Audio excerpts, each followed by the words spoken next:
Yato na sa wakas mga kakwento, Mial the Silent Assassin Fardo lumantad na mula sa kanyang pagkatalo na puno ng kontrobersiya sa pagdayo niya sa Tanzania. Fardo, may pasimpleng banat sa referee, pero ang tanong, tanggap kaya ni Fardo ang pagkatalo niya?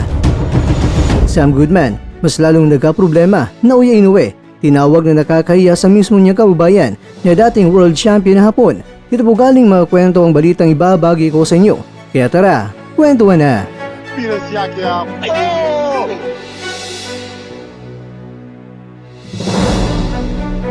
Siguro naman ay napanood na ninyo ang bakbakan ng Pride ng San Fran sa Agusan del Sur na si Fardo kontra yan sa Tanzanian na si Makchanza Yohana na ginanap mismo sa baluarte ng kalaban. Kunting balik tanaw lang muna tayo mga kwento sa kanilang bakbakan. Sa round 5 ay napabagsak ng Pinoy ang Tanzanian mula sa ribas na suntok ng left hook ni Fardo at bumagsak ang kalaban. Sa pagbagsak ng kalaban ay ginawa ang pinagbabawal na teknik ng referee na kung saan parang tinaba ayaw pa niya ipagpapatuloy ang laban at ipapagulpi ang kanyang kababayan, kaya binigyan niya ng sapat na panahon para makarecover. At sa rounding ito mga kwento ay nagsimula ng lumubo ang maga sa bandang mata ni Fardo na nabigay ng problema sa kanya sa mga sumusunod na mga rounds. Napabagsak ulit ni Fardo ang kalaban sa round 10, bagamat yun ay mula sa suntok ni Fardo kaya bumagsak ang kalaban, pero sinabihan ng referee na nadulas lang ito dahil basa ang bandang corner na yon. Ang ginawa ng referee mga kwento ay ang delaying tactics ay kinababad trip ng mga Pinoy at ang timer pa sa laban mga kwento ay hindi maiintindihan dahil may ilang mga minuto pa ang natitira pero bigla na lang itigil ang laban. May pagkakataon din na wala ng oras pero patuloy pa rin ang suntukan. Nako naman, basta medyo mahirap intindihan ang ginawa ng Tanzanian.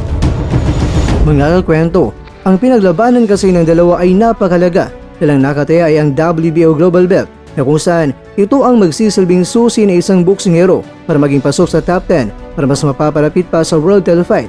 Kaya lang, ganun ang ginawa ng mga taga-Tanzania sa ating kababayan. Pero kung ating titingnan sa laban mga kwento ay masasabi natin na medyo may pagkukulang din talaga ang ating kababayan dahil kahit ano pa man ang gagawin ng refereeng pandadaya, kung ipapatuloy lang niya ang kalaban ay walang magagawa dyan ng referee. Kaya masasabi natin na doon nagulang si Fardo. Pero ang dami pa mga oras o pagkakataon para mas mapunan pa ni Fardo ang mga pagkukulang niya. Napakabata pa ng Silent Assassin, improve niya ang kanyang strength and conditioning, magandang setup ng kanyang pamatay na suntok at hindi yung basta-basta lang magbitaw ng mga wild punches. Nasa kanya na kasi ang pambir ng lakas ng suntok, kaya naniniwala tayong kayang magbalik ng mas malakas itong si Fardo. Dahil ang beses na siya naging MVP sa PBA ay maling Fardo pala yon. Pero kung titingnan natin sa puntusan, masasabi nating talo talaga si kabayan. Kaya nga, ito ang naging reaksyon ni Fardo mula sa kanyang pagkatalo. Sinabi niya na salamat sa Diyos, kahit talo salamat pa rin dahil safe ang laban. At sinabi pa niya na salamat sa lahat ng sumuporta. Talo talaga. Ibig sabihin mga kwento, tanggap ni Fardo ang kanyang pagkatalo. Pero kakwento, ay aba, medyo may pasimpleng banat si referee at sinabi niya na ano ref, i-box mo o hindi na. Kaya natawa na lang ito si Fardo.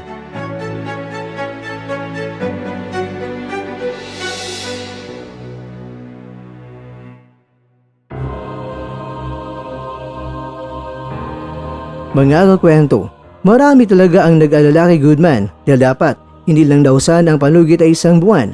Napakadali kasi nang muling bumuka ang sugat niya sa bandang mata, lalong-lalo na si Inoue pa ang kalaban niya. Tila may kasamang samurai ang gloves kapag tumatama. Kaya mas lalong magkakaproblema si Goodman kung maikling panahon lang ibinigay na palugit sa kanya. Kaya nga, may nagsabing kababayan ni Inoue na tatawagin bang malakas si Naoya kung sakaling matalo niya si Goodman na hindi 100% na kanyang makakasagupa.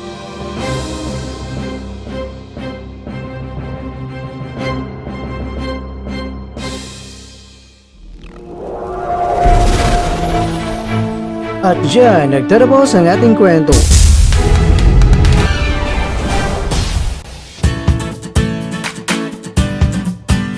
Maraming salamat mga kakwento sa inyong panonood. Pero baka naman mga kwento ay nagustuhan niyo po ang kwento natin ngayon. Baka pwede niyo po akong mabigyan dyan ng like, subscribe at pa-click na rin sa bell button.